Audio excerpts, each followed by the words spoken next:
Greetings, podcast verse. Okay, quick business up top. The next Nerdist podcast live in Los Angeles at Largo will be July 28th. And our special guest is Fred freaking Willard. Fred Willard. Burnwood tonight. Fred Willard. Best in show. Fred Willard. He's amazing. And we will own him temporarily, so you can rent time with him if you come to the show.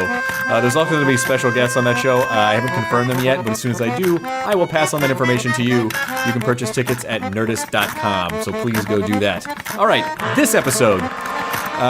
This is embarrassing. I should have posted this back in April when we recorded it, but for whatever reason I didn't. I don't have an excuse. It's a great episode, and the guest is one of my favorite comedians, Mr. Bill Burr. He is definitely one of the best comedians working today. There's no question. If you ever get a chance to see him and you don't, then you hate laughing and comedy.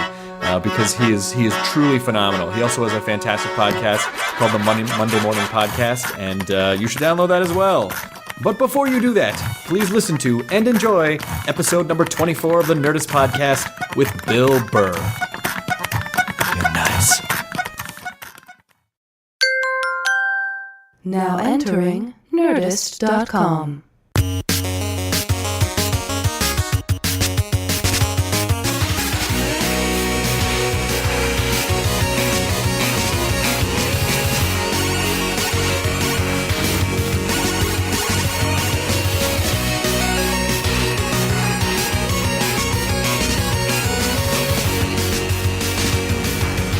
All right, how's that? Am I decent? Very good. Your mic is hot. My mic is hot. We're here at Bill Burr's place. There seemed to be some kind of sports on in the background. Bill, I'm not sure. I see a guy with a towel around his neck, and he's sweaty, and there's some ice. Would that be... That's hockey. Water polo? Hockey. Hockey.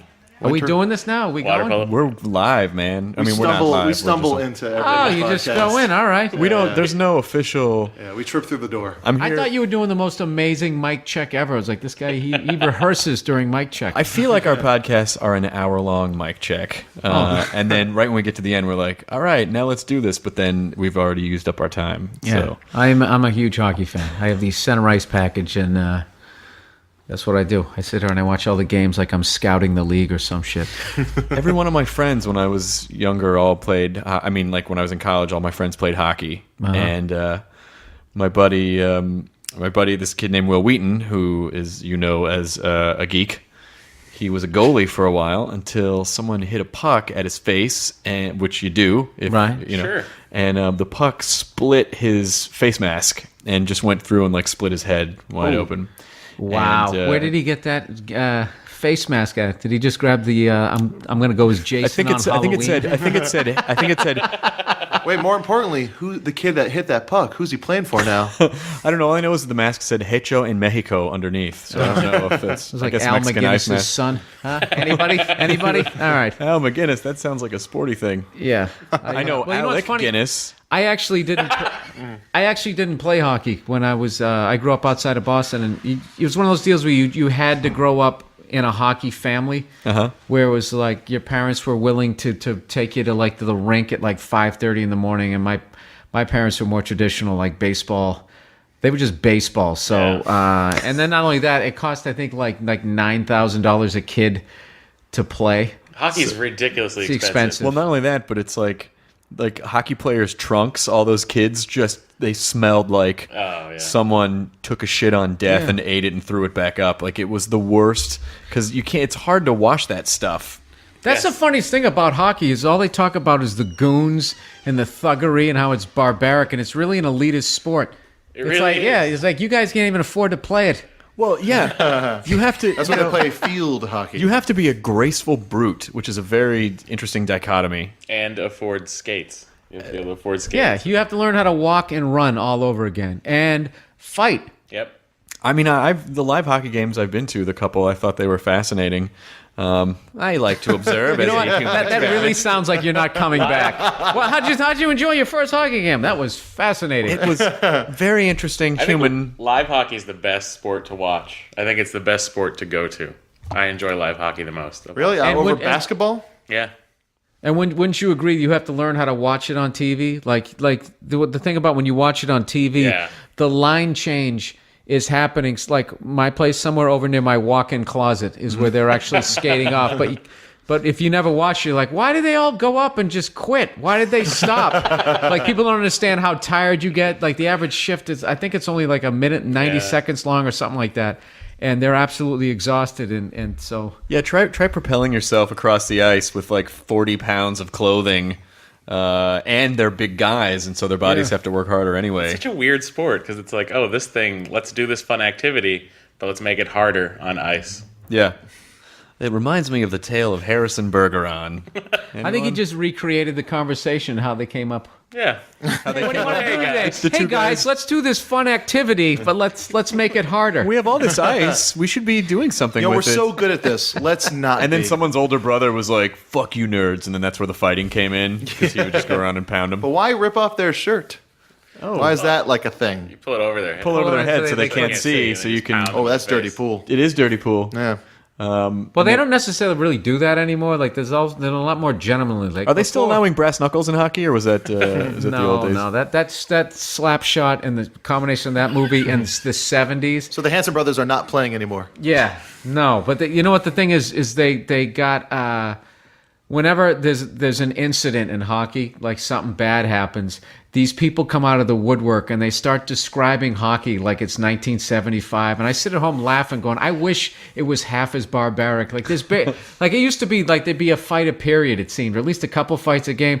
Now I watch the Bruins games, and they go like 3 games. Yeah. Without a fight. There'll be, a couple little pushing and shovings, but Well, they get fined probably more now than they did before, right? They did all of this stuff to the sport to appease these people who criticized it, so then that those same people could continue to not watch hockey. They used to be, the benches were across from each other, so the teams they could look at each other. So after a shift, if you hated a guy, you'd sit there eyeballing each other, and there was a lot of times they come out and just fight center ice. They made them next to each other so they can't look at each other. There's no third man in anymore. You could just used to be you could do third man in, which is basically if the two of us were fighting. I'm going in. Yeah, you could just be, oh wow, my guy's losing, and then you could just come over and smash me. Well, that's in the when I face. stopped watching. Was after the old thing. I don't know. What I'm talking about. You know what I love is you guys told me in the beginning that you're not sports fans, yet you just went with it. Well, I'll tell you and something. you picked them one of the most obscure. I find the concept of it interesting. It's fascinating. It really is fascinating. You gotta rub your chin. My dad was a professional bowler, so I grew up on the Pro Bowlers tour. So I know about that. But He knows about but it's fake not on sports. ice. I would love to see. Hey, wait a minute. Why the fuck I would didn't you? say- I It's don't my know. dad's. I'd love to see. I say fucking drop a polar bear on the ice. It'd make it challenging. Have to skate around a large. Try to make it one kind of of the like largest a land current day predators. gladiator thing. Yes, where yes. Fucking not polar only is bear there takes a hockey- swipe. Are you listening, Gary Bettman? I don't know who that is, but he's probably Don't worry not. about it. I actually have a good bowling story, a funny bowling story. By the way, before you start that, I should tell people we're sitting here with Bill Burr. We're 6 minutes and 54 In case seconds you didn't and I read the haven't. description on well, iTunes. There was somehow to navigate through your computer without looking. Matt, I keep telling you, iTunes doesn't come in Braille. We might have some visually impaired people who are watching. They don't know who we're talking to, so true. I'm telling them that it's Bill Burr. Bill, I'm Turn sorry to on interrupt. voiceover. Please go on with your bowling story. All right, so I hooked up this girl and I want, trying to go on a date with her or whatever. Let's get a drink. Let's go to a movie or something like that. And she goes, you don't like bowling? And she was so hot. I was like, yeah, I love bowling. And she looked unbelievably gorgeous when I saw her. And she showed up on the date. She wasn't wearing any makeup. And just the way she was dressed, and I could tell I wasn't getting any. And I was so fucking mad. I never tried so hard at bowling in my life. Like if you think you're getting laid, you're like, you back off or something. I didn't. I fucking destroyed her. I won by like 50 pins. And she was doing that female stuff, like just the body language and shit, where I know she was just like, God, you're not going to let me win and ease up? Dude, it's the best game I ever had. I had 4 strikes. 4 fucking strikes, and I was bowling a straight ball. And this is the thing too, I'm right-handed. They were hitting on the left side of the front pin, and they were somehow knocking down. I was willing it to happen. That's fantastic. Yeah. So then after Jeter-esque. that, did she feel? Did you conquer her into submission, or was she like, well, I'm never? No, gonna... once I knew, I felt it was going that route, and the fact that she didn't have the decency to dress like she even gave a fuck, and I was paying for this. I didn't care at that point. I was like, fine, I'll go home and rub one out. I don't give a shit. And Right. I just plowed ahead. By rubbing one out, you mean? Yeah, jerking off. Yes. Yeah, And by jerking off, you mean sex by myself. Sex by myself. Yeah, yeah. Table for one, please. Yeah, it's like when you're going to get fired, so you quit.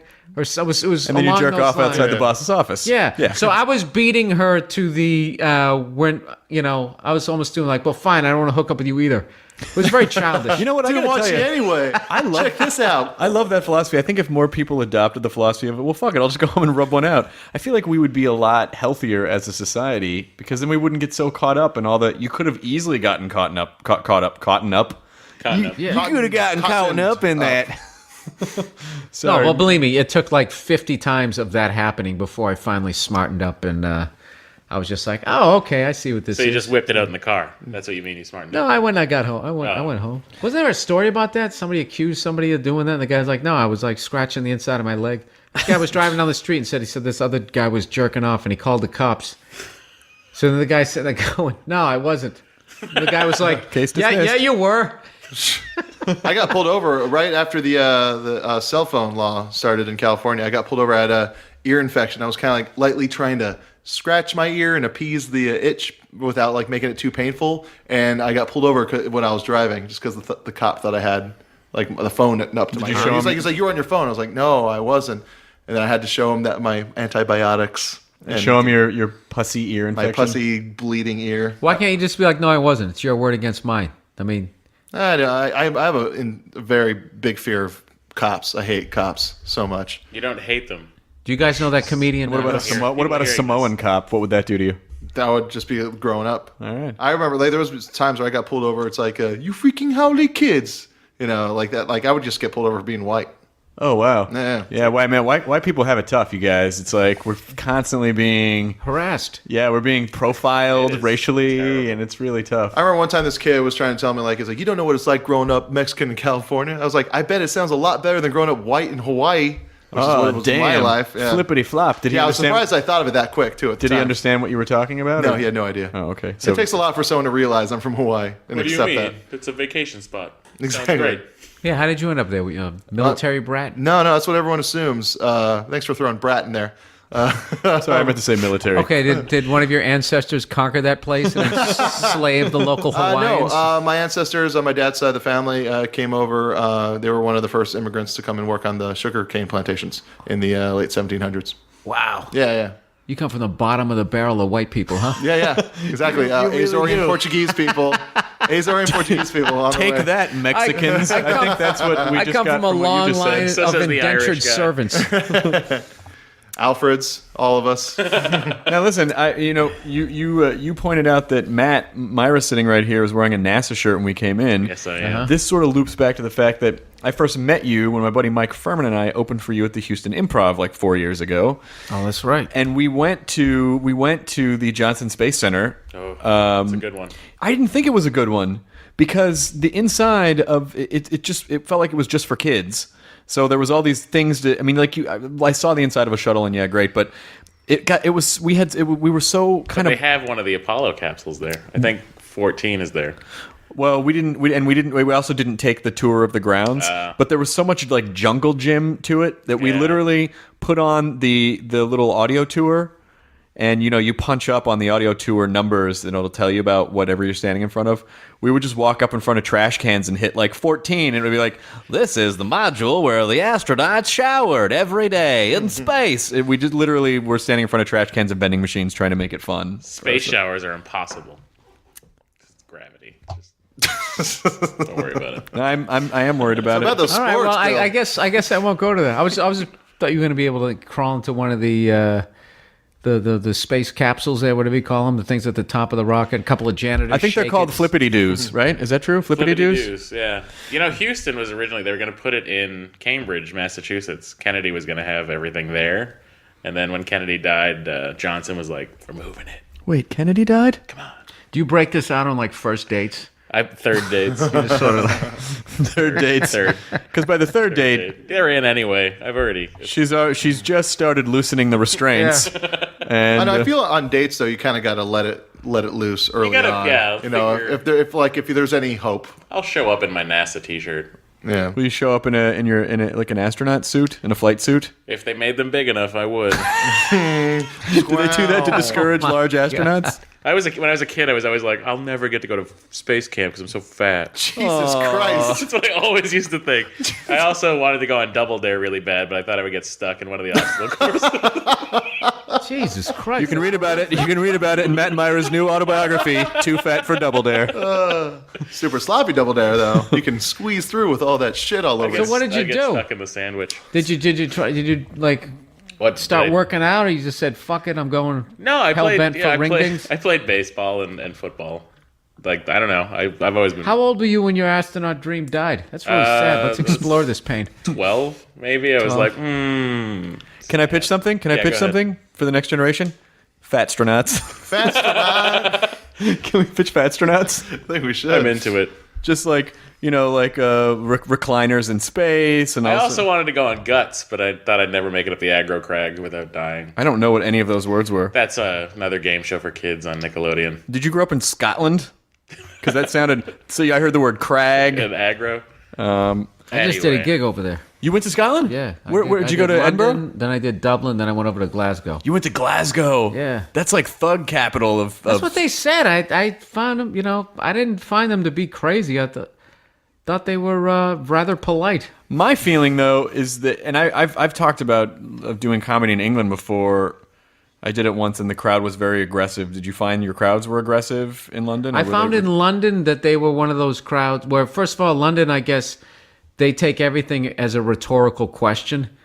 and they answer you back. When I was asking them if they had squirrels over there, I was legitimately asking because I hadn't seen one. And then I found out later that they had red squirrels over there. And then some asshole brings over the gray ones from the States, trying to get pussy, right? Oh, look what I got. Something new. I've been somewhere. And then I guess they were beating the shit out of the red ones. So then they had to protect the red ones. And so, I mean, I don't know. I don't even know what the fuck I'm talking remember- about. Squirrels are a great Basically- way to get pussy. I pussies. remember a British pussies. family All the being pussies. really... Do you want to go out and get some pussies, Jonah? I want to get all the pussies tonight, Every guys. pussies. We got to go out to those clubs and get all the pussies. We have to get so much pussies. I've never done. I've been to the Edinburgh Festival, but there was almost a language barrier because the accent was so thick that I couldn't understand. But they can like half the understand comics. you the way you speak. They would be able to understand it because they watch the news and stuff. Yeah. And it's like those guys speak. What is that? Career speech is what they call it. You sound like you're from nowhere. I'm not saying you sound that way, but you're close enough. Like when I listen to you, I don't know where you're from. Oh yeah. In- I was born in Kentucky and raised in Tennessee. Jesus, really? Oh, Yeah. You wouldn't want to hear I was hyping my Kentucky gigs No. on my podcast. I was in a bad mood. Listen up, assholes. No, I was like, I know I'm not gonna be standing there in overalls with wheat hanging out. I put going- my flyers inside vaginas so people's families would come out because that's the only way they're going to see anything. Yeah, that. Tell me type of about. shit. I want to hear about comedy in Glasgow because I feel terrified to go perform over in Great Britain anymore. Nah, you shouldn't be. Really? Yeah, it's all right. Well, what's the worst they're gonna do? No, not. Yeah, that's what you always gotta think. They're Murder. gonna yell something at you, Murder. and they're always gonna be wearing something stupid, or they're gonna like. They're gonna have a big head. They're gonna have something that you can go off on. Particularly in Great Britain, Yeah, and it's they're just gonna have like, fucking drive-in movie foreheads. Yeah, I mean that's where I got mine from. But it's like too. I'm not saying like specifically like London. I'm just saying that any crowd that messes with you is there's gonna be something that you can say back to them. And generally speaking, the whole crowd is on your side, Right. Unless you do like the Apollo or something like that, where it's actually that's part of the experience. Where if you go there to see, Did you ever do the Apollo? Yeah. Oh my God, what was it like? I survived it. That's the only way to describe it. I didn't get booed. I did well. Yeah, which is like killing for a white dude. Well, first of all, there's white guys who've absolutely destroyed on it. But I went out and I didn't get like I went out there thinking don't get booed. Now you're not going to be performing your best, thinking that type of stuff. And a couple people before me had gotten booed, and yeah, it was one of those things where I was standing on the side of the stage going, "Why? I really didn't need to do this." As far as my white guy journey to trying to get a half hour on Comedy Central, but it was just something I wanted to do as a comedian, just because it scared the hell out of me, and I that's the one thing I hate the most being on stage. I hate being scared because then you're on your heels. then you're not being yourself, and then you hate yourself going home, and it's like, wait, I do this to fill me up. You know, like this is what makes my day worth it. And if I got, you know, if I go on stage and I'm sitting there like, hey guys, how are you? You know, and just, it's the worst feeling ever. So I just was like, all right, I'm just going to drive right into the storm here. And, you know, and believe me, I got humiliated a lot, but it definitely made situations like going to London, Dublin, and Scotland. And even though people were going like, oh man, you know, I mean, all I knew about Scotland was Braveheart and Train Spotting. So That's all you need. Yeah. So that's all I was picturing was some drunk guy throwing a bottle and it lands on some woman's head and everybody laughs and continues on. Scrooge McDuck also. Well, don't forget about Scotland. The thing I learned about Train Spotting is that babies crawl on ceilings. Scottish toddlers. That's only when the drugs are really good, though. Yeah, they like to die and crawl on ceilings. Yeah. I'm fascinated that you did the Apollo, and I love the idea of. What's interesting is like the longer I've been doing comedy professionally now since '99, right. And I'm kind of getting to that point where, and maybe you know what I'm talking about. I'm sure you do. You've been doing it longer. How long have you been doing it? 18 years. You can have what people will perceive as a good show, and you can still feel really awful about it if you feel like you got scared or you feel like you didn't kind of pull out of yourself whatever you wanted to pull out. But then you can also have shows where the crowd isn't into you, but if you feel like, well, I did everything I would want to do, you can still feel okay about it. Yeah, if it's a bad setup or if they're morons, which very rarely will I just say the entire crowd is morons, but there's certain times like, I used to do like all kinds of different rooms. And I found in some of those what they call uptown rooms, when it would be an all-black crowd, sometimes if you just got a really like specific demographic, it was almost like going up in front of a bunch of rednecks. It was the reverse of it. Like the really, really redneck crowd wants to hear you talk about, having a fucking, a car and a bathtub right. on your front lawn, and if you're not talking about that, they don't want it. Then they don't give a shit. They don't want to hear. And I found in some of those rooms that you would go in that if you were like as a white guy, the point of view you could be the white guy trying to act black, or you could be the white guy talking about how scared you were being up there. Mm-hmm. But if you actually went up there and tried to do bits. And like we're going like talking about whoever was president at the time, you were just instantly considered corny, and everyone would either not paying attention all the way to throw shit at you, depending on how bad it was. Those blackneck rooms are rough. Can we call them blacknecks?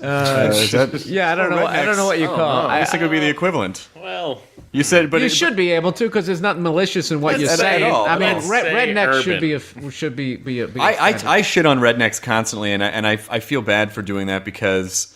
I mean, they were people that I grew up with. My dad owns a bowling center in Memphis, So then, Tennessee. don't you have the right to do it? I feel like, and I can say it, people, because I was a redneck. Yeah, exactly. I feel like I do. But where did you grow up? I grew up outside of Boston, the suburbs, and I always make sure that I say the suburbs. Have you found since Good Will Hunting came out, everybody's like South Boston? Yes. Were you a genius with the mop? No, I wasn't. Wait, that's the name of your new book, Genius with the Mop. Yeah, what? And Fat Astronaut. Fatstronaut. Astronaut. Yeah. Sorry. And There's actually, a I think cartoon in I think that. your book was called "Too Fat for Double Dare." I think that's what it was called. Adult Swim, dude. Fat Astronaut. Let's do it. Astronaut. Let's do it. Astronaut. All right. I said lunch, People would not root launch. for you. That was from Far Out Space Far Out Nuts. Space Nuts. I remember that. Bob Denver's. Yep, and Chuck McCann. Yep. It's an astronaut's favorite meal of the day. Lunch. It sure is, for some reason that I don't know. Are you on the road a lot now? I'm on the road in a good way. Like every other week, I'm on the road, and that's great because I still love it, and I still love performing live and that type of stuff. I moved out here to LA to try to do like movies and that type of stuff, just to figure out what the hell the next step was. But this is how the road works for me. If I have a week off in between each gig, I'm excited to go to the next one. But if I start doing back-to-back weeks, I want to kill myself. And I wonder why I didn't just open a hardware store. There's really no happy medium.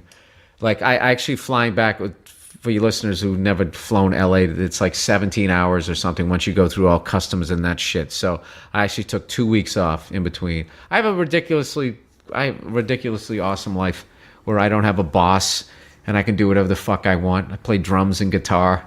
Well, Center ice package. I'm living the life. You're living the life, people. You're pretty, you seem pretty grounded though. Like you don't seem like I mean, there's a few fuck up comics in our business. That, Oh yeah. And you know, and it's nice. It's nice to meet someone that doesn't feel like I got to be a tortured asshole and a dick to everyone. Like, Well, you know, also, you're judging me on like 20 minutes of your podcast. If you talk to my girlfriend in the other room, she'd be like, you know, she'd probably tell you some other things. listen, But- any relationship when you open up the curtain and look what's back there, you're gonna see sides of people you don't like. But when Firm and I opened for you, it was awesome.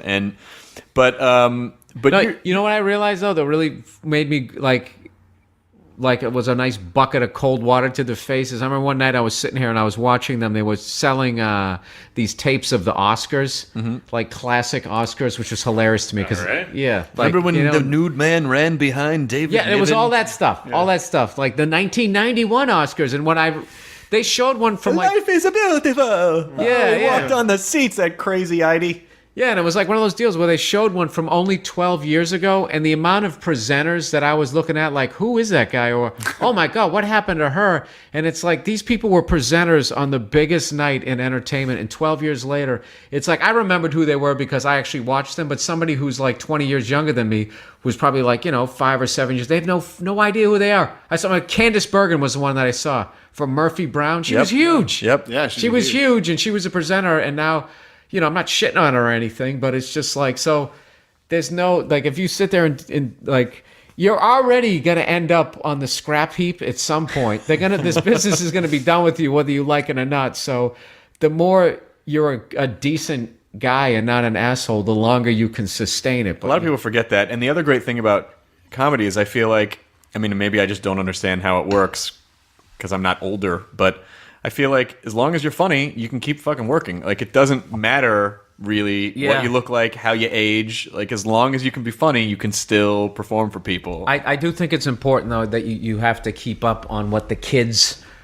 are into. You can't be so out of I'm not saying, like, go out there and do a college gig and try to dress like you're fucking still in college. Like, I've seen those guys, a baseball cap on backwards, and they're like fucking 42. Are you talking about Joe Rogan? No. I love Joe. Yeah, no, he's great. And he also can fucking twist me to a pretzel. he could So- twist everyone into a yeah, pretzel. I think half of the fucking comedy club at once. But no, it's one of those deals where like you still like I'm gonna be 42, but like when I go to do a college, like I kind of have an idea, at least a grasp of what they're kind of listening to and that type of stuff, and then I still look at it from a 42-year-old's Right. point of view. I usually just go there and give them advice, like especially if I do like a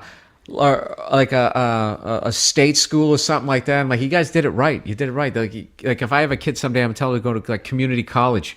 Go to community college. You'll be able to pay it off yourself. And then find 3 other motivated fucking people and start your own business. Do that. These people, like, I feel bad for these kids. They go to these schools, they come out, they're like over $100,000 in debt. You should have a house, and you got a piece of paper. $91,000. No, Yeah, 91 grand, and look at you. Yeah, but you're Sit here with a NASA fucking shirt, right? You never became an astronaut. Matt's writing 3 books that we've right. learned. Come on. So far. Yeah, but you could have done that. Did you need them? Did you need them to draw it out of you? And not only that, but you're coming out of university with $100,000 in debt, and you sort of have these nebulous degrees like business, economic. You're like, Or digital media production. I had a mass communications degree. That's what I with a focus in radio. Yeah, my Did you brother go to has. Mass Com? Where'd you go? If there was any, I went to Emerson College. If there was any person that could have skipped college, it was me. I could have totally skipped. It's like nobody in radio went to. I guess some of the broadcasters, I guess, did. But I'm just saying the amount of guys who like I don't know how it works now because Clear Channel owns everything. But back in the day, people used to just call in. You did wacky voices, and all of a sudden you were the Billy West on whatever. I local show. worked in radio in LA. I worked at K-Rock for 3 years, and the reason that I got on K-Rock is because I went on the morning show to promote a TV show I was doing, and they just offered me a job. Like, it was literally, if I had gone to broadcast school and done the whole thing, I don't think I ever would have worked there. It was total happenstance. Yeah, that I ended remember- up getting that job. Dude, they were trying to teach us how to make audition tapes, and you were learning how to edit them and do all that. It was all was all bullshit. And what people should understand about the business is, paying a shitload of money for headshots and the acting class and all that. I mean, to a degree, I guess some of that stuff is good. But if you send your headshot to a casting director, it ends up in a bin. And I don't mean to shatter people's dreams. They write their lunch order on the back. Yeah, a little bit. Or if it's, or they'll make fun of it. Right. Like I know so many people that work in casting offices that they find the worst ones that get sent in and they bring them home. That's and why everyone laughs at them. That's why it's really important when you're making a headshot. Do four panel headshots. Yeah, exactly. One picture of you in glasses so you look smart. Then with a sailor cap. One with a sailor cap, and then one with some sort of sporting equipment. Let's say you put a hockey mask over a baseball bat and sling it over your shoulder, just to let them know that you can mix it up a little bit. How many times I've seen that headshot? That was the standard. I have a book called Faces International. And Faces International, I think, got put out of business for, I think there was, man, please don't sue me if you work for Faces International. I don't know if the story is true. There was something shady going on, but essentially it was a magazine of headshots. So they would charge people, and people would buy pages or quarter pages or whatever. And it was just, from the 80s, it was just all these bummer headshots of people, these just poor, desperate people. And they thought they were going to make it. Thought they were going to make it by being in the Faces International book. I have 2 copies of it that I've been holding on to for years that are amazing. That's depressing. But No, that's another thing to tell college kids. End up on Tim and Eric, maybe. they might. The amount of money that you can make trying to help somebody make it, like the people like website designers. Yep. Like headshot, and like what I love too is like the photographers. There's like open mic photographers. Like if you think you suck at photography, that's okay. Just find people who suck at acting. They don't have any money. And together, you got there you go. You learn shitty together. Listen, if you want to do something crafty like acting or stand up or whatever, don't fucking go to school. Just start trying to do it. Like you can't. When people are like, "How do I do stand up?" I'm like, "You do it. You do it. Right, 5 minutes. Go do it 100. Go do it 100." Years and years and years ago, Louis Anderson gave me the best advice I ever got, which was what'd you say? Feud. That's what yes, exactly.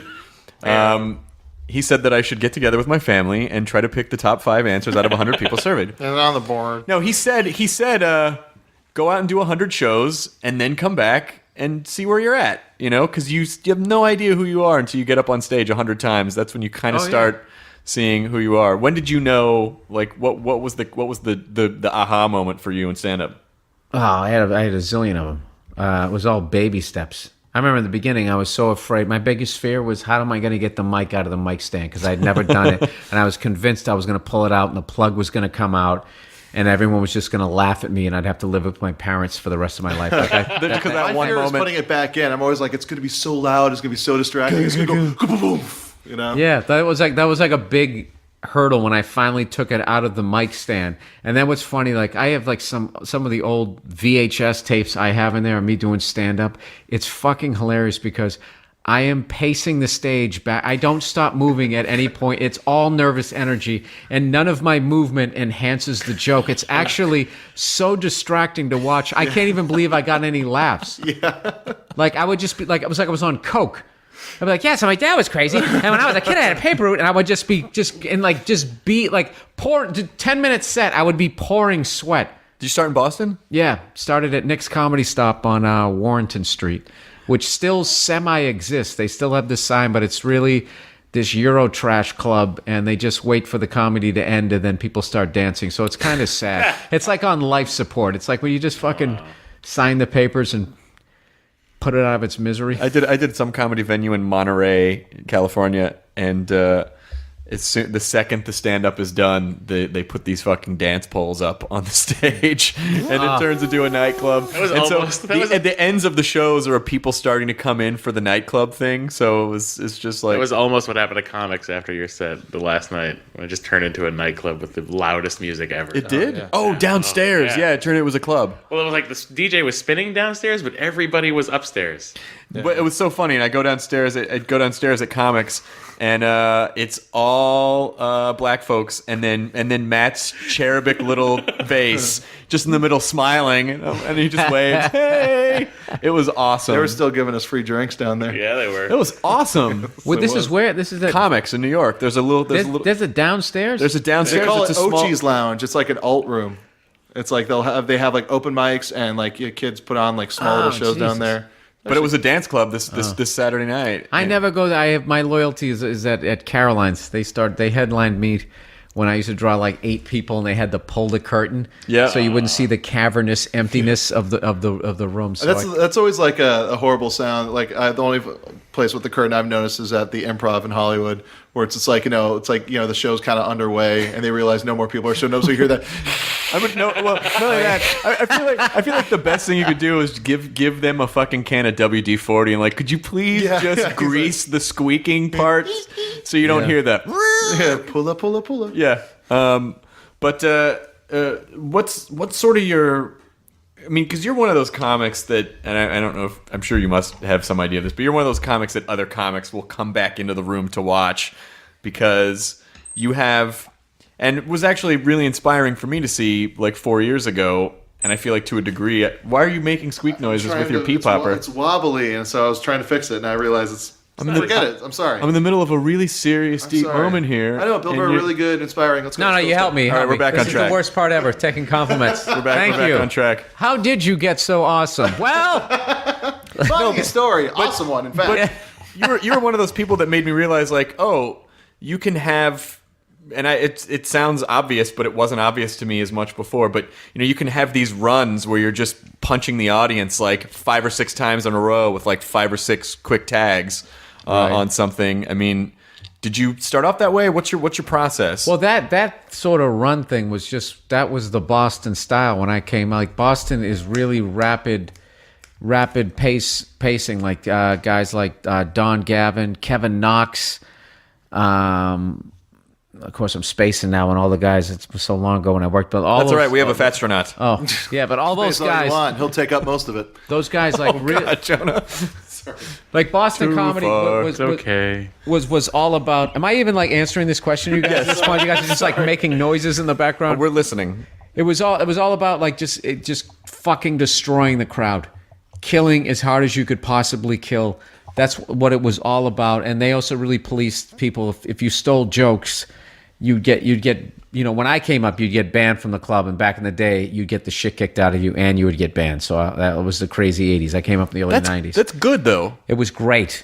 It was great, and it should be done more out here, if you know what I mean. Is that did Rogan come from Boston? Is that why? Rogan did come from Boston. He's really nice, and I'm going to tell him what you said, Jonah. No, I just backwards hat. He wears it like that. Okay, good. I like Joe Rogan. No, I don't think you did. I think you have an issue with them. No, I do not. Well, we can clear it up when he comes on. What was he saying during the break? Something about We haven't had a break, Bill. We've been recording the whole time.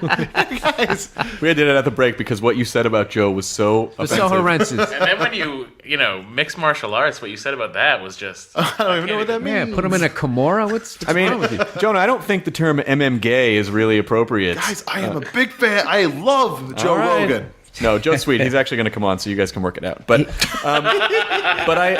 I do like I love that style because I'm not like a quick 1 or 2 line joke writer, and so that style feels very comfortable for me to just keep like tagging stuff out. Well, this was the thing. Well, back then they also used to paper the room, so it was just like Nick's was basically 400 seats of angry, drunk Boston people who didn't pay for the show and already felt like they won when they walked in the door. Like, can you believe this? I never won anything in my life. So they would just get hammered.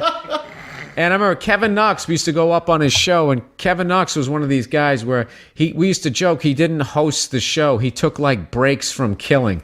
He would just be absolutely destroying, and then you'd come up there with your 8 minutes material, and basically it was like riding one of the giant waves and trying not to fucking. You just tried to ride it and just survive is basically what you did. But so what I learned in Boston was how to kill in front of a big crowd. But then I went down to New York, and New York was this whole leaning on the mic stand and just sounding like you were just talking to the crowd, and that was a huge adjustment because. My act, I could, if the club was packed, I could destroy. But if I went down there and there was only 8 people there, and I had my sweaty, big crowd energy. Yeah, my sweaty back and forth. My dad was crazy going. It looked bizarre, and I fucking would bomb like you wouldn't believe. And it took a while to like learn how to do it. And The only guy I've ever seen come in with like high energy in front of a small crowd and kills, one of the most amazing things I've ever seen in comedy, this comedian Gary Valentine. Oh, I know Gary. Yeah, Kevin James' Fucking brother. Hilarious guy, right?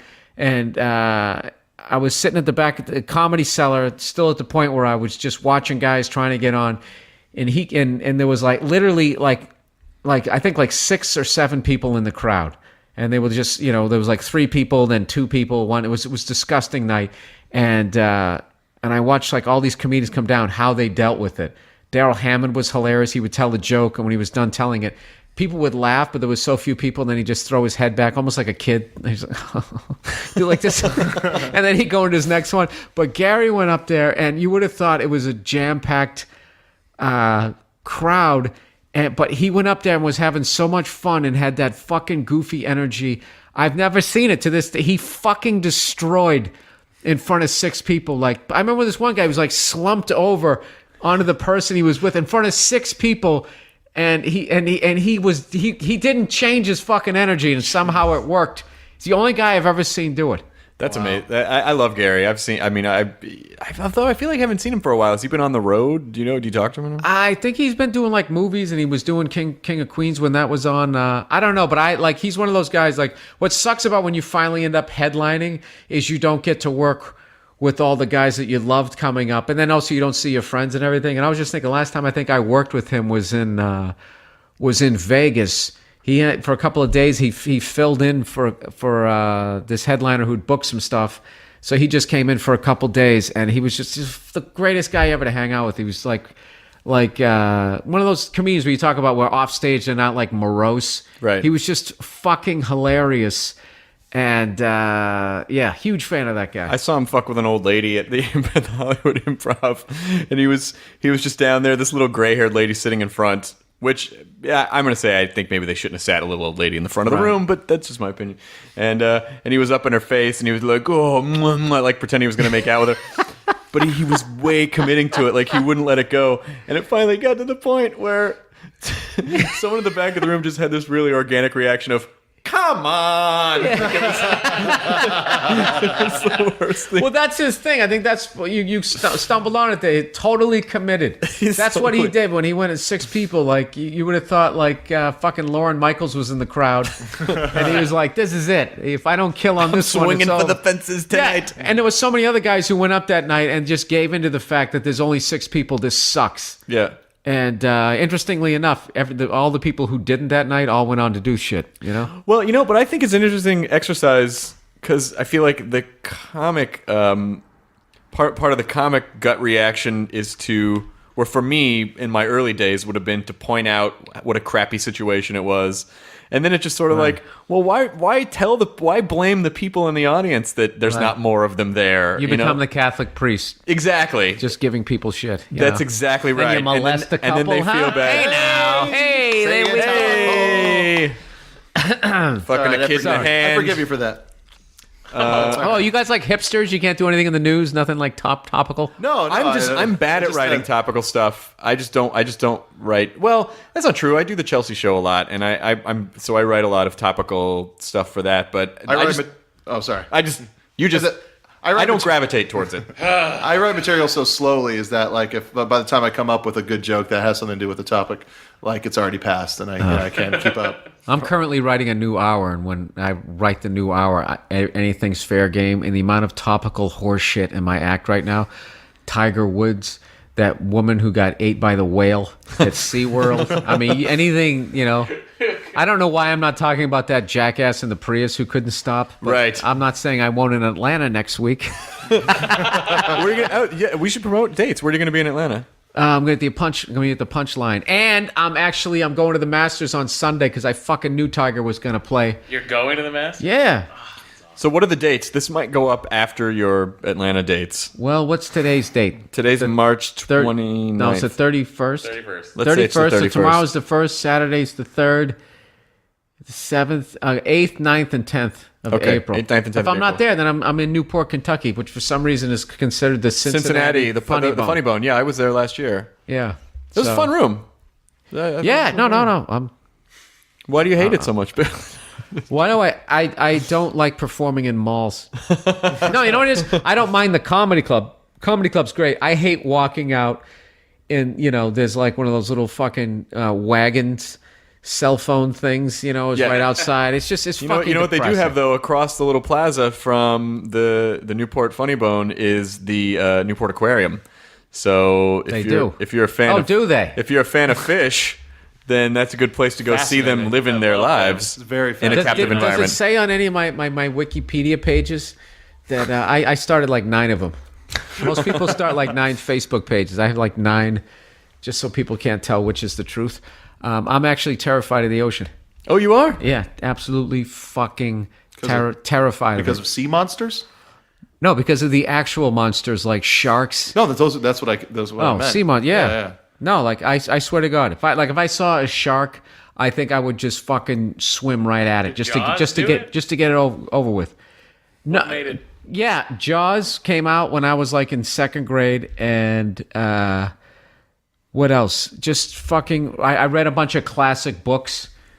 And like everything back there was like Mutiny on the Bounty. Everything was out at sea and all the fucking horrific shit that happes at sea, scurvy and all this shit. Also, every night before I went saw- to bed, my mom would say, "The ocean will kill you. Good night." And then, Yeah, I just understand literally the fucking the water alone current. can kill you. Current, yeah. I used to have fucking weird brutal. nightmares as a kid about being suspended over large bodies of water, and they freaked me out because it made me feel so tiny and insignificant, like that you would just get swallowed up, and that's it forever. And I also don't like that you can't see. Like, I'd rather just have a lion charge at me and I could fucking see it. Yeah. Than that shit where you see like the crocodile look at you and then go under the water. And then gone, and Yeah, you it's don't a know real- where it's going to come from. Well, that's the thing. Yeah. Like in the ocean, in the water, like that's their territory. They can live there. It's like you can't do anything. It's a goddamn good thing there's no such thing as dirt lions, because that'd be really shitty if you were just walking across a savannah and a fucking lion burrowed underneath your feet and just like fucking ripped your foot into the earth. Like, have you ever seen? You guys ever see Open Water? You ever see? yeah, I was Oh. going to say you shouldn't see that if Yeah, you're. that's Oh my that's God. terrifying.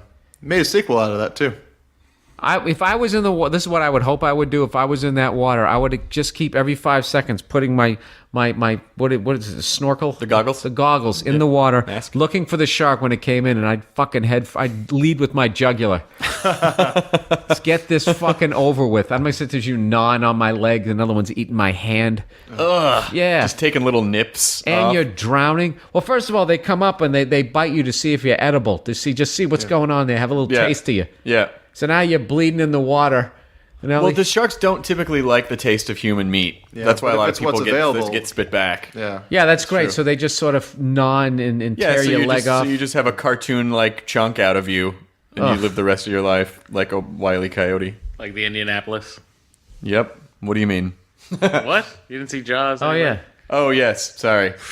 I was thinking about something else. Shark's got a black eye, lifeless. Like a doll's eye.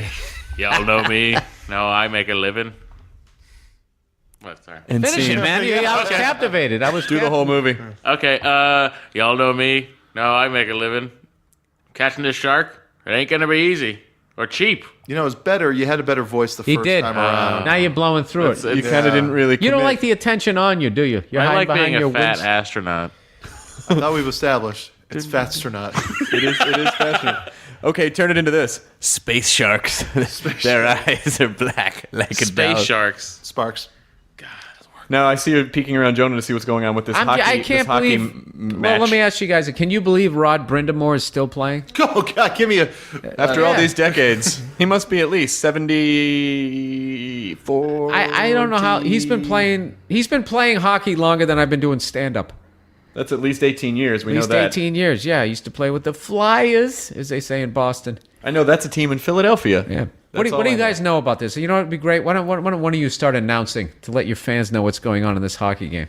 Well, the water seems to be frozen, and that makes it a solid surface for these people Sure it to. does, Chris. A good thing it's cold enough in that room to keep that solid state. Now, Jonah, I can't help but notice that all the players are carrying sticks, which they're using to bat around a small black Oh, device. Jesus. I'm Known as the Christ, ding forget dong, it. Chris. I'm not sure. Well, it looks like one of the players in the white jerseys has the ding dong. He's mapping it around a little bit. Those giant ice spatulas they're using are scooping it into some type of netted device. Yes, the blue and reds are really having it handed it to them. We haven't really divined It's the whether Canadians. or not they are Canadian, so through the neutral zone, over the blue line, snapshot. Go, And he missed the thing that makes the point thing go loud. and now the All right, point you know thing what? You may guys be are happening ruining on the other sport for me. time. Just stop. Okay, All right. it's over. And it's an exciting point system of 1 versus 1. I know I want to go get something at Tim Hortons now because that was an advertisement on the side of the hockey wall. Tim Hortons is Canada's Dunkin' Donuts. Ah. Yeah. That's another thing too. Is they When always are we talk. getting a Dunkin' Donuts? Sorry, fat astronaut talking. Well, you know, God damn it, it's Fastronaut. Astronaut. what did you think of the people? The shape of the people in London? I thought, you know, as much as they shit on us for being out of shape and everything, I thought not that they were obese, but they were just like they were mushy. They're like Southern. They're like Southerners in the sense that, you know, all their food's fried and it's, you know, like they drink a lot of beer and ales. And not they big on have doing curls. high fat diets. You know, they have high fat diets over there. They I always always thought I'd those be able to skinny. really pull in some tail in England. I did. I just had this weird fantasy that I would just go there and I'd be really attractive to them. Have you done it yet? No, never tried it. Oh, have you been working out, Governor? What have I gone back in time to some sort of Dickensian prostitute why den? don't you go over there? Because you know you instantly you have a. Why did I leave Are you that? about to start doing crunches while we're doing the podcast? I need to lay. My back fucking hurts. From talking into a microphone. Are you gonna fucking? You should go over there, man. You're gonna have an accent. You know what? And your instinct is gonna be to try to talk like them, but be yourself. No. I will. Thank you for that. Yeah. I do. You're I'm- talking to me like a college kid. That's right. Go to be yourself. That's right. There is a Drop out of college, and you'll go fly to France. there is a Hardwickshire in northern England. I am very half English. There is a Hardwickshire. Oh, wow. That I feel like I could go and claim it. Do Be it. like, thanks Just for take holding it my over? castle. You know, I thought Liverpool was a part of England. No, not part of England. Part of London. Oh no! That's how- And I think they get really mad if you say that to them. Yeah, I really did. I thought it was. Like, I always hear the Beatles. Oh, we Liverpool. But I just thought, you know, The Liverpudlians. I thought it was like New Jersey. It's like right across the way. No, Or is that like Manchester? Is Manchester like Jersey? No, Manchester is like San Jose, California, from L.A., and then Liverpool is like Sacramento. all I know is that if you go, It's only the size of California. here's what I learned from it's doing a comedy. small It is little tiny. country. Here's what I learned from doing comedy in an island. London. For some reason, and I don't know why, but I went with it because I'm adaptable. It is very funny to say to mention people being south of the Thames. Apparently, if you live in London, they consider that some sort of retard village. I don't know. I mean, but I don't know. That's the other side of the track. Well, how I don't is know it if not that's true. I just know that they would laugh because I heard a couple comments be like, "Oh, they're south of the Thames," and they were like, "Oh, fuck those cunts," and then I don't know why. South of the 10 freeway in Los Angeles. South of the Thames, yeah, south of the Thames. How is it not the Thames? That's how it's spelled. That's what I said. I go. Is that the Thames River? Like it's a Thames, mate. I don't know. And I'm like, all right. Why aren't books pronounced books? Good point. No. No, it isn't. What? That one doesn't make Felt sense. like it was a good Books. point. Thanks, Matt. Because look is look. Should be Luke. Luke. If you're a lion tamer, it's Tamer. Maybe you should go the other way around. Maybe Boo should be Bo. Whoa. Didn't Gallagher do this bit sitting at a school desk? Remember that one? It's interesting you said that. I Gallagher. brought some melons here. Was it, Jonah, then he did sledgehammer me. his father fuck ups 101 where he did this bit about rearing children. Anyway, I love Gallagher when I was growing up. That guy used to had some great used to bits, watch and those. what killed him was the smashing the watermelons. Yep. That's all that everybody remembered. He actually had he had bits.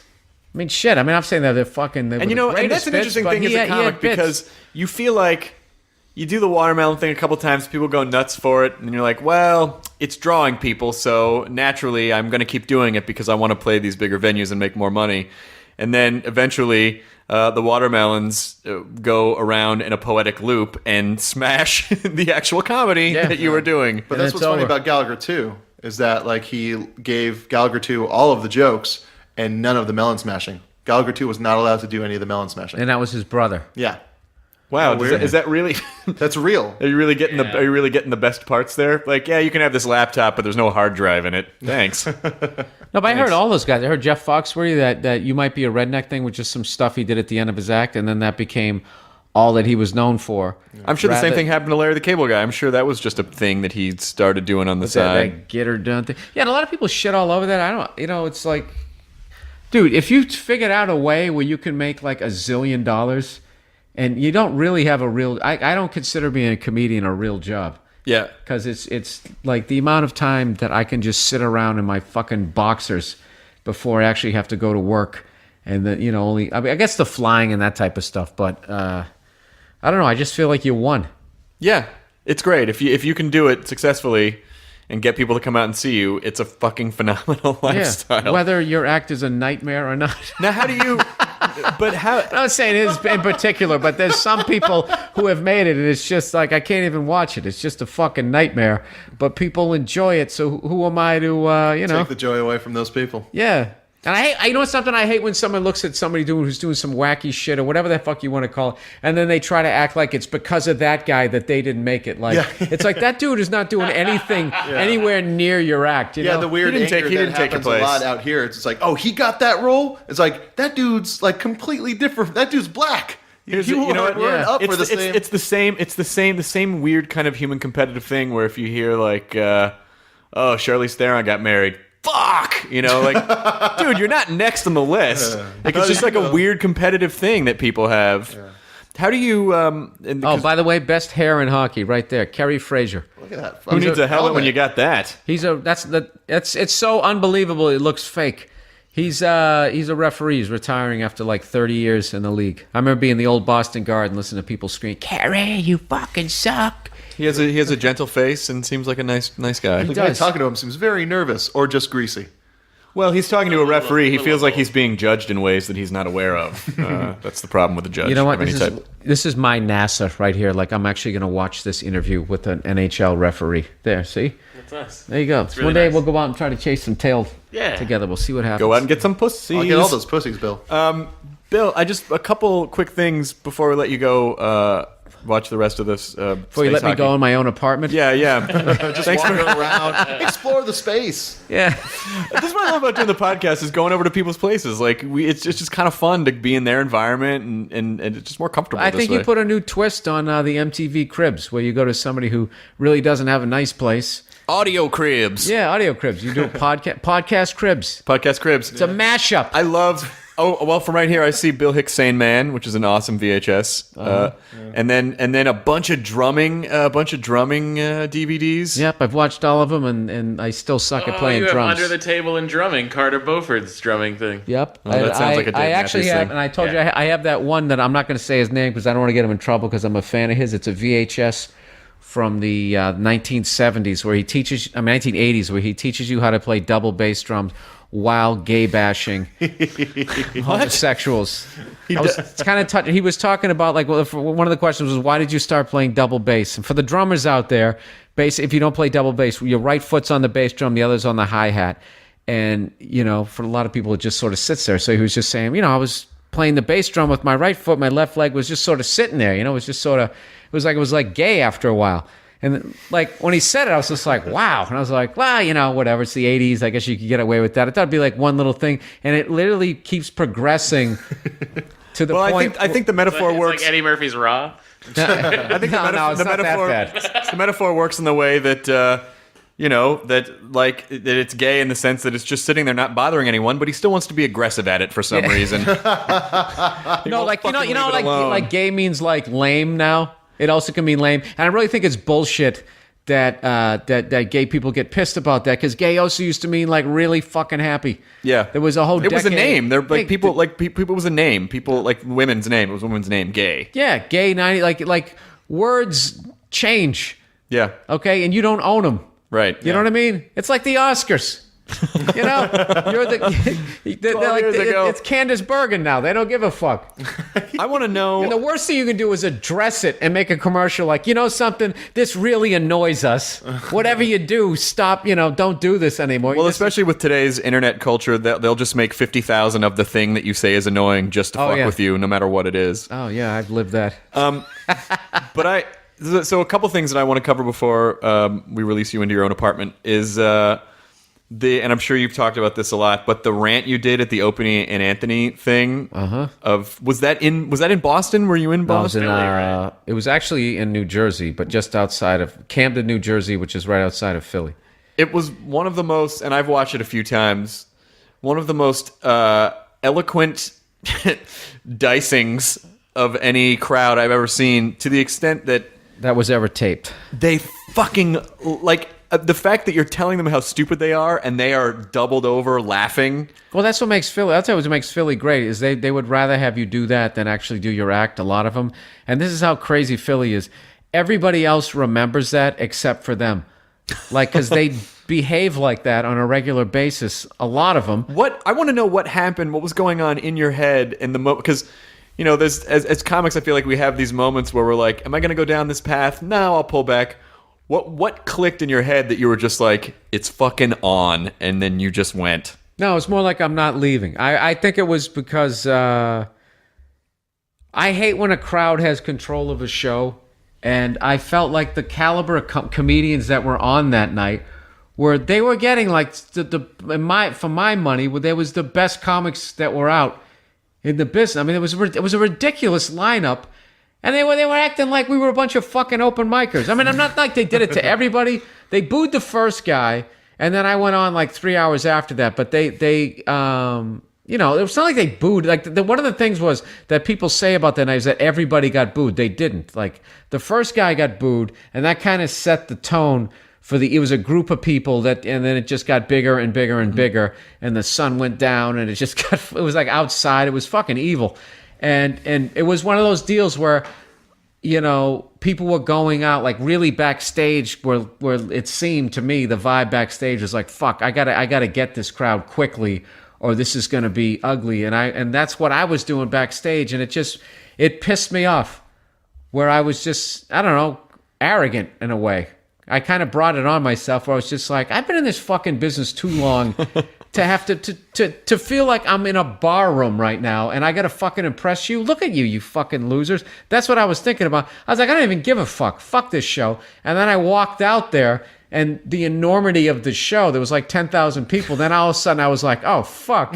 I better get going here, right? And I went up and I opened with a joke that didn't get a laugh, and then I quickly ran to one that I knew would get a laugh, but they had already been playing it on the radio as a promo. So they already heard it, and I got to like my third punchline, and let me tell you something. They wanted to laugh. They wanted to, because I was one of the bigger guys on the show, or one of the guys on the show, I should say. And they wanted, and I fucked up. I fucked up is what happened, and then they started booing me, and I immediately was like, oh my God, Opie and Anthony are going to play this audio of me getting booed. Fight or flight. And everybody's going to make fun of me. And I was so fucking mad.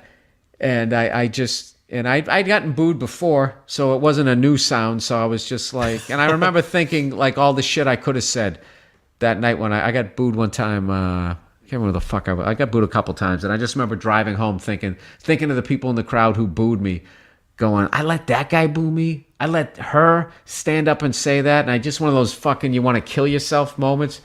So it's not like I said, next time that happens, I'm going to do it. It just sort of was in my head. Mm-hmm. And it came out. It just came out. And the whole fucking thing was just sort of spontaneous. But you can see when you're watching it, and it's easily YouTubeable. I just put Bill Burr, Opie Anthony. It's such an organic moment. Like it's the Rocky thing I already had. The Rocky thing was the only thing that I already had. But I mean, just the emotion of it was so organic, the way that it unfolds, and you start going down that path, and then it's counting down. Too. Yeah, and then it's sort of like, no, I'm not fucking leaving, and then it's like how long did that go on? That was 12 minutes. You know when you do like those big shows, like they have the clock right there. Got that, That's what a lot of people don't understand is they have that clock there. Mm-hmm. So I just was doing it. Here you go, 7 minutes. Start going. I don't even know why. I was just reaching for shit, and I somehow I lucked out where there was people from Jersey and New York there, and they hate they're all in the same divisions in all sports, so they fucking don't like each other. Yeah. So they were the first people I got on my side. I think was when I started shitting on Philly's teams. They loved it. And, the same way where you were talking about, south of the Thames River, everybody has that. So people in New Jersey shit on Philly. Philly shits on Jersey. Philly doesn't like Pittsburgh. Fucking it's a big triangulation of hatred. Yeah, India doesn't like Pakistan. I don't like my neighbor downstairs. It's man, I should have done all my Pakistan jokes when I was in India the last time. That's why, Bob. It's the typical shit. So I started going that route. And then... I don't know. There was like I think the reality was they wanted to laugh. So the fact that I somehow was able to turn it around, they actually appreciated that. But there was a core group of them who fucking hated me. And I remember when I went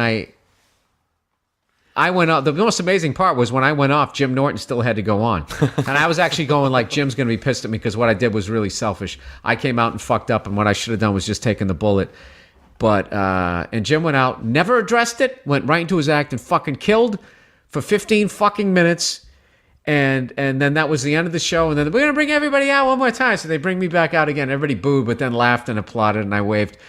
And there was one kid down. I can still remember. He was like yelling at me. Like he ran down to the front, and he was he was going, "Hey Bill," he's going, give me the finger, going, "Fuck you, fuck you." He's giving me the finger, going, "Fuck you," and I kept cupping my ear, going, "What?" And he would yell louder, "Fuck you, fuck you," and I kept going like, "What?" I can't. Kid doesn't understand. He's giving me the finger, and I literally got him. You know the expression, hopping mad. Yeah. He was jumping up and down, going, "Fuck you, fuck you," and I just kept laughing.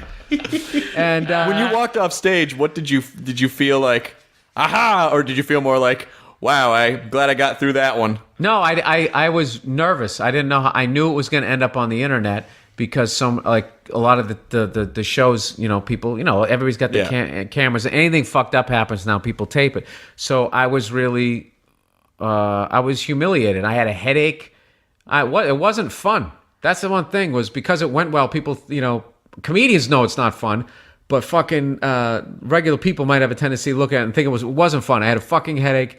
But as I talked to the other comics, and they were like, "Dude, that was fucking awesome," I started to relax a little bit, but I was still nervous that I was like, "Oh, fuck, that's going to end up on YouTube, and people are going to be like, and think that I suck as a comic." Like, that was the exact, you want shit on the internet or you getting cheered. So, and then what happened was, oh, this is hilarious. It kind of took on a life of its own. And right as I embraced it, like, yeah, all right, I'm that guy. I'm fucking cool. I then go to Cleveland to finish the tour.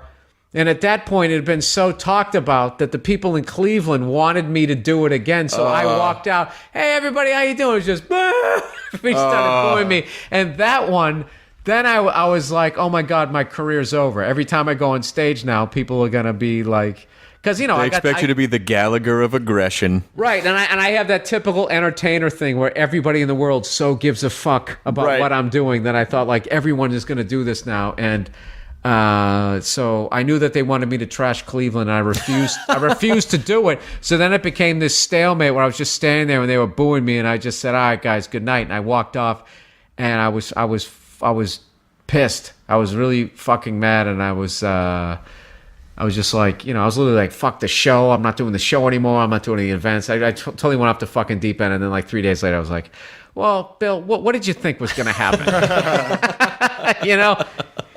Didn't you go on the radio station and just sit there and absorb all the compliments that you were getting, as they played you getting booed? What the fuck did you think was going to happen? It's like, you're an idiot. So then I ended up, the first club gig I did after it was San Francisco, and nobody even knew about it.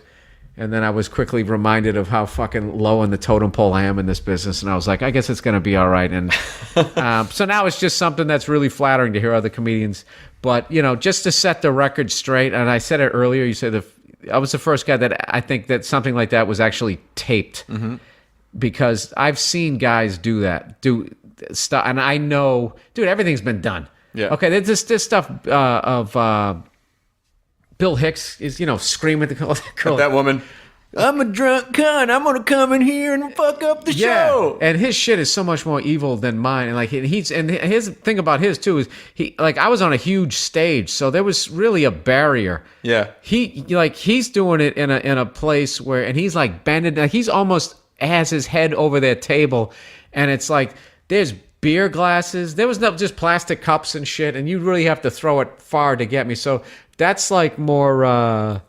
It's way more. Yeah, the Bill Hicks one is a little uncomfortable because he's screaming at the woman. If you guys, you should YouTube it. But he basically, a woman just says something like, "You suck," and just the idiocy of that heckle is what unhinged him. It's also the act that he was doing, and he was doing it in those rooms, I think, and it was just. night after night after night of watching the feature go on and be like, you ever, been laying in a haystack? And it's fucking destroying. And then he's doing this amazing, intricate socio-political commentary.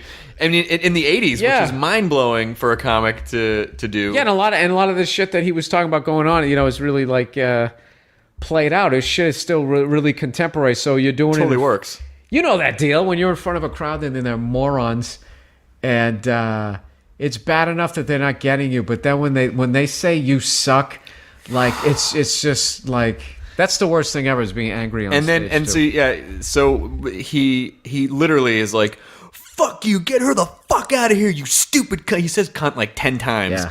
and then he stops. And he just kind of has that moment of like, "Hey, you're gonna get out of this one." Like he kind of just stops to take note of the hole that he's in. I really wish I could have seen the rest of that show just to see where that went. Yeah, no, it's that's not the direction you want to go in, but it happens. Well, Bill, thank you so much for having us in your in your home, and you have a lovely place, by the way. Well, thank you for place lying is- on your podcast. I appreciate that. Your place is very nice. It is. It's decent. And I'm a fan of the West Wing part of your home. It's very. Oh, is that what you like? Yeah. Yeah, it was good. It's That's cavernous. where I banish my girlfriend to when I can't deal with it. over into the wing. Yeah. Well, if we, I have a rescue pit bull, by the way. That's what's in the other room that we had to stick. So you're like, yeah, she gets a little nervous around people, and for a pit bull, by nervous that means spine gets extracted via your front. That's like a Mortal Kombat end move. She's a little nervous. My spine is in her mouth. That's a Mortal Kombat move. Just a finish. We're working on it. We're doing some dog whisperer shit. We're trying to get her. So, well, thank you for having me, guys. I appreciate Thanks, man. it. So online, people at BillBurr.com. Yeah, BURR, and this month of April, just in case this goes, this comes out after Punchline. I already hyped it. I'll be in Cincinnati via Newport, Kentucky at the Funny Bone. But I can honestly say, having performed with Bill Burr and having seen him many times, you have got to see him live. He's a phenomenal comic, and you will be cheating yourself if you don't. So watch, I'm gonna bomb all week. Chris Hardwick, yeah. All right, guys. Thanks, man. Thanks. The end. Now leaving Nerdist.com.